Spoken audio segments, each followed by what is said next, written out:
Hello everyone. आजकल एक बहुत ही बड़ा मैटर डिबेट में चल रहा है और हर जगह न्यूज़ के अंदर भी और लीगल जर्नलिज्म के अंदर भी ये देखने के लिए मिल रहा है कि क्या मैरिटल रेप इंडिया के अंदर एक क्राइम बनने वाला है या क्या ये क्राइम बन जाएगा।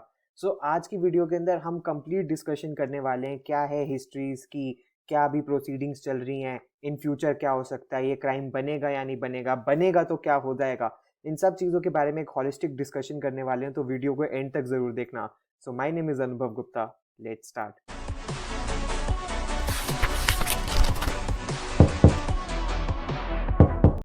तो फ्रेंड्स, अगर हम बात करें कि अभी दिल्ली हाई कोर्ट एक मिशन के ऊपर है या दिल्ली हाई कोर्ट के सामने एक मैटर पेंडिंग है कि उसको डिसाइड करना है कि क्या मैरिटल रेप के एक्ट को उसको क्रिमिनलाइज करना है या नहीं करना। बहुत सारी पिटिशंस दिल्ली हाई कोर्ट के सामने फाइल हुई हैं, जिसके ऊपर दिल्ली हाई कोर्ट हियरिंग करके अब इस कंक्लूजन पे पहुंचने की कोशिश कर रहा है कि क्या इसको क्रिमिनलाइज्ड ऑफेंस माना जा सकता है या नहीं माना जा सकता। और दिल्ली हाई कोर्ट की 2 जजेस की बेंच इसको डिसाइड कर रही है, जो कि है Justice C Harishankar and Justice Rajiv Shakdher. इन बेंच ने डिसाइड करना है कि क्या मैरिटल रेप इंडिया के अंदर एक क्राइम होगा या नहीं होगा।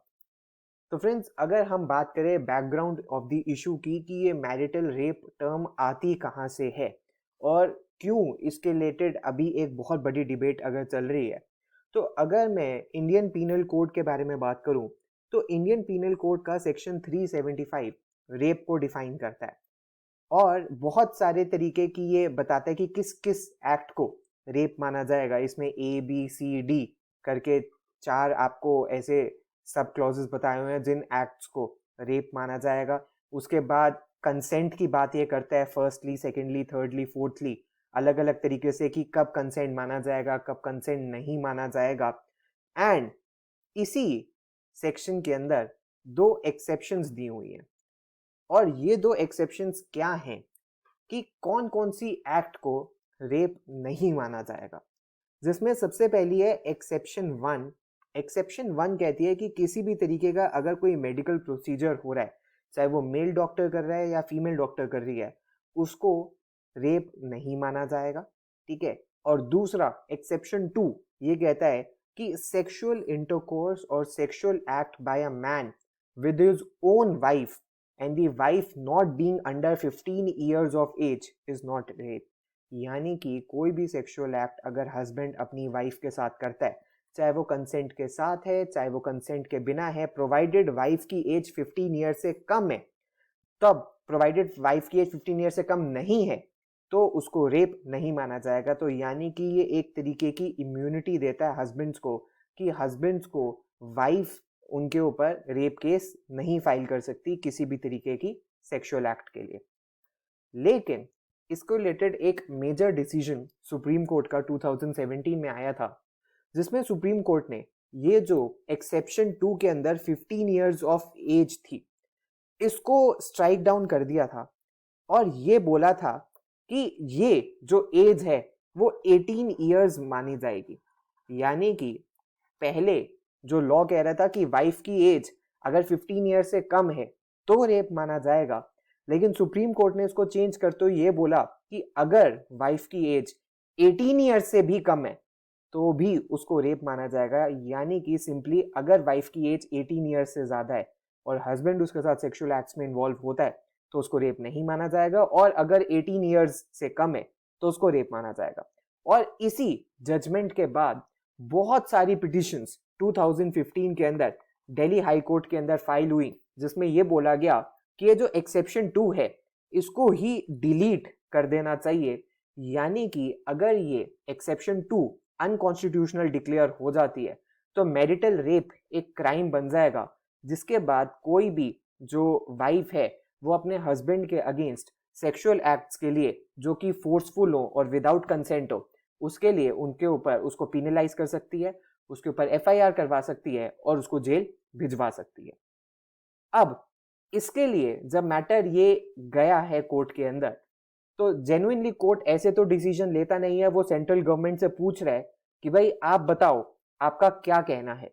तो सेंट्रल गवर्नमेंट ने दिल्ली हाई कोर्ट में 2017 के अंदर एक एफिडेविट फाइल किया था और इस एफिडेविट में सेंट्रल गवर्नमेंट ने अपोज किया है कि भाई हम मैरिटल रेप को क्रिमिनलाइज नहीं करना चाहते। क्यों? बिकॉज ये डीस्टेबलाइज कर देगा इंस्टीट्यूशन ऑफ मैरिज को।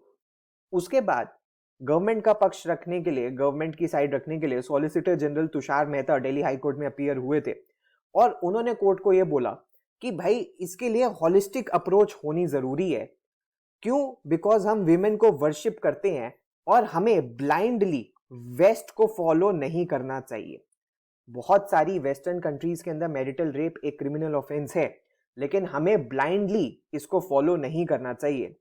एंड उसके बाद रिसेंटली फरवरी 2022 में भी गवर्नमेंट ने एक एफिडेविट, एक एडिशनल एफिडेविट हाई कोर्ट में सबमिट किया है और गवर्नमेंट ने यह बोला है कि एक्चुअली अगर इंटीमेट फैमिली रिलेशंस को प्रोटेक्ट करके रखना है तो उसके लिए हमें ग्राउंड रियलिटीज कोर्ट को जाननी जरूरी है, डिफरेंट पार्ट्स ऑफ सोसाइटी से बात करना जरूरी है। बिकॉज हमारी यहाँ जो सोशल रियलिटीज है, जो इलिटरेसी है या जो पावर्टी है, उन सारी चीजों को भी इग्नोर नहीं किया जा सकता। एंड कोर्ट को अपना कोई भी डिसीजन सिर्फ और सिर्फ कुछ लॉयर्स की आर्ग्यूमेंट के ऊपर नहीं देना चाहिए। एक वाइडर कंसल्टेशन होनी चाहिए, उसके बाद ये डिसाइड होना चाहिए कि मैरिटल रेप एक क्राइम होना चाहिए या नहीं होना चाहिए। इसी के रिलेटेड स्मृति ईरानी जी ने भी राज्यसभा में अभी रिसेंटली एक रिप्लाई दिया था। जब उनसे क्वेश्चन पूछा गया था कि गवर्नमेंट का क्या कहना है, तो स्मृति ईरानी जी ने बोला है, एक बहुत अच्छा कमेंट दिया कि every man is not a rapist. तो उन्होंने बोला है कि उन्होंने कंडेम किया है कि अगर कोई भी वायलेंट एक्ट होता है तो उसको कंडेम करना चाहिए और उसके अगेंस्ट एक्शन भी लेना चाहिए, बट हर एक आदमी को एक रेपिस्ट का टैग नहीं दिया जा सकता। अब अगर और भी गवर्नमेंट के स्टैंड के बारे में जानने की कोशिश करें तो गवर्नमेंट ये कहती है कि मैरिटल रेप को क्रिमिनलाइज करने की जरूरत नहीं है, क्योंकि विमेन जो हैं, वाइव्स जो हैं, उनके पास और बहुत सारी रेमेडीज हैं। फॉर एग्जाम्पल, अगर किसी वाइफ के ऊपर या किसी लेडी के ऊपर वायलेंस होती है तो वो हस्बैंड को प्रोसिक्यूट कर सकती है डोमेस्टिक वायलेंस एक्ट के अंदर, डाउरी हरासमेंट के अंदर या क्रुएल्टी के अंदर। तो अगर मैं बात करूं 498A की, तो वो क्रुएल्टी के बारे में बात करता है, तो वहां पे भी उसको क्रिमिनलाइज करके जेल भेजा जा सकता है अगर वो अपनी वाइफ को ऐसे मोलेस्ट या हरास कर रहा है, या डोमेस्टिक वायलेंस एक्ट के अंदर भी उसको प्रोसिक्यूट किया जा सकता है। तो गवर्नमेंट ये कह रही है कि अगर ऐसा कुछ फोर्स्ड सेक्सुअल रिलेशंस कोई हस्बैंड अपनी वाइफ के साथ एस्टैब्लिश कर रहा है तो उसके लिए रेप का चार्ज 375 लगाने की जरूरत नहीं है, 376 लगाने की जरूरत नहीं है। और अदर रेमेडीज है जिसके अंदर किसी भी वुमेन को एक तरीके का रिलीफ मिल सकता है या वाइफ को एक रिलीफ मिल सकता है। अब मैरिटल रेप को लेके कुछ बहुत प्रॉब्लम्स भी हैं, क्या एक एक करके समझने की कोशिश करते हैं।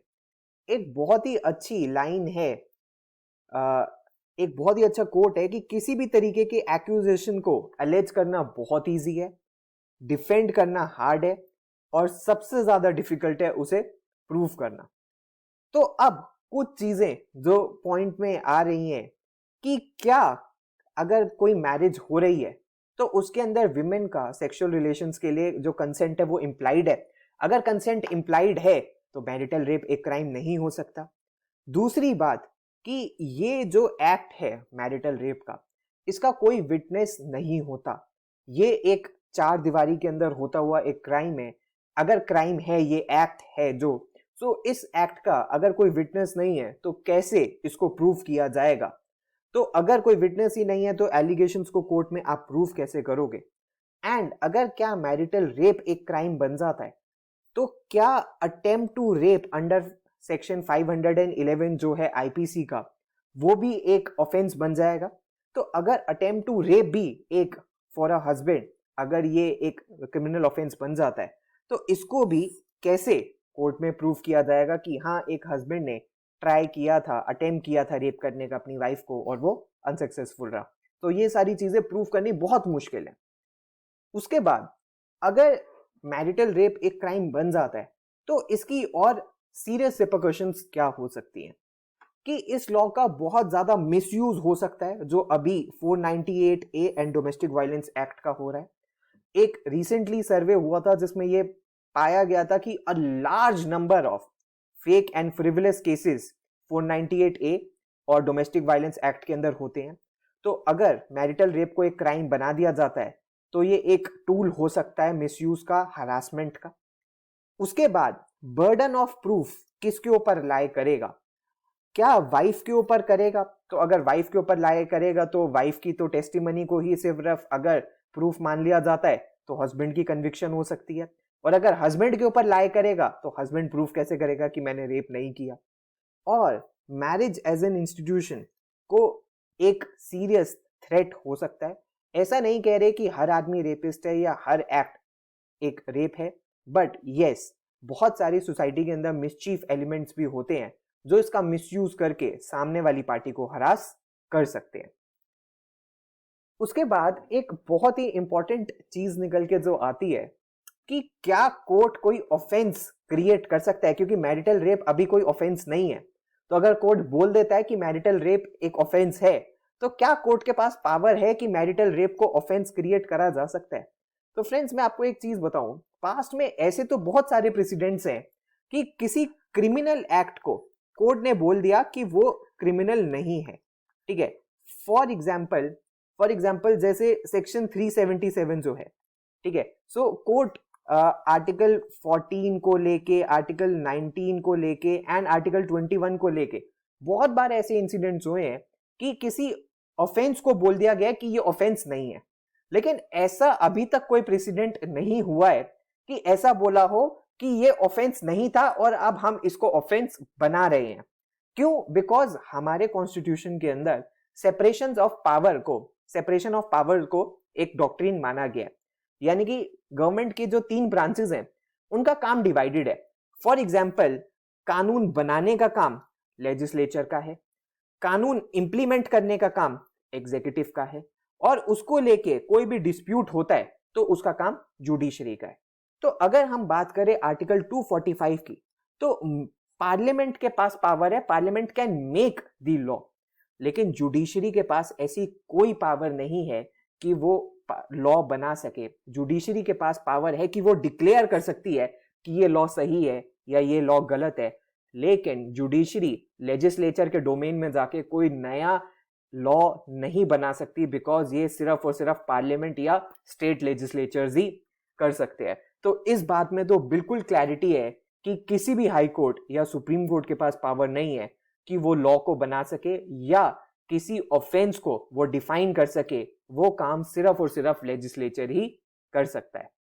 लेकिन लेट अस एज्यूम कि अब दिल्ली हाई कोर्ट आगे क्या करेगा।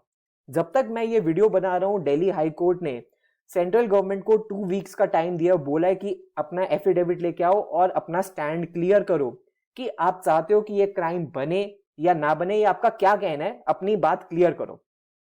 अब जो मुझे बहुत हाई लाइकली लग रहा है कि क्या होगा इसके अंदर डिसीजन, कि दिल्ली हाई कोर्ट ये सारी की सारी पिटिशंस को डिसमिस कर देगा और ये डिसीजन लेगा कि ये एक अगर क्रिमिनल ऑफेंस है तो इसको क्राइम करने का डिक्लेयर का राइट सिर्फ और सिर्फ पार्लियामेंट या स्टेट लेजिस्लेचर्स के पास ही है, और वो बोलेगा कि पार्लियामेंट या स्टेट लेजिस्लेचर्स को कंसिडर करना चाहिए कि इसको क्राइम बनाना है या नहीं बनाना।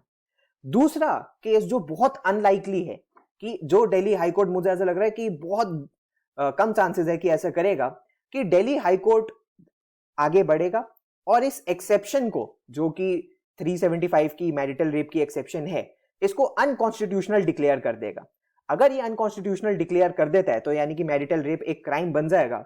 उस केस में सेंट्रल गवर्नमेंट फटाफट सुप्रीम कोर्ट को अप्रोच करेगी एंड सुप्रीम कोर्ट डेफिनेटली ऐसे डिसीजन को स्टे कर देगा, और उसके बाद सुप्रीम कोर्ट कोई डिसीजन लेगा कि वेदर इसको क्राइम होना चाहिए या नहीं होना चाहिए। तो फ्रेंड्स, ये सब कुछ था आज के वीडियो के अंदर, जिसके अंदर मैंने आपको कंप्लीट इंफॉर्मेशन दी है मैरिटल रेप की हिस्ट्री के बारे में, अभी क्या प्रोसीडिंग्स चल रही हैं, आगे क्या हो सकता है। तो अगर वीडियो पसंद आई हो तो यार लाइक जरूर करना। आप अपने सजेशंस नीचे कमेंट बॉक्स के अंदर भी मेंशन कर सकते हो, मैं कोशिश करूंगा उनके ऊपर जल्दी से जल्दी वीडियो बनाने की। So thanks a lot friends, all the best, God bless you.